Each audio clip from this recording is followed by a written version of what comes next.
Hi, I'm Heather and I'm a photographer and I like to do creative photo shoots with my kids.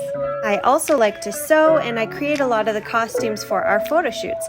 Right now I'm working on a fairy costume for us to do a fairy themed photo shoot.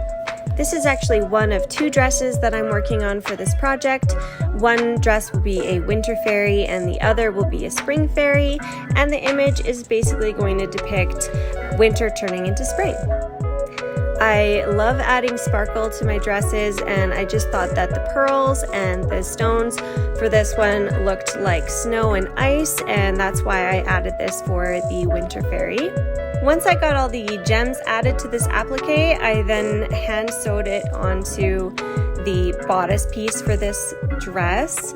I haven't finished the skirt yet, but I will definitely be sharing that as well.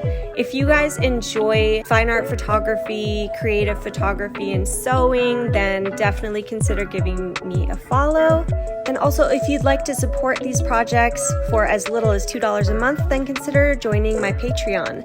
Any support is so greatly appreciated. The gorgeous wings for this project are from Fairy Tales by Deanna, so definitely go give her page a look at. She's amazing. See you guys in the next video. Bye!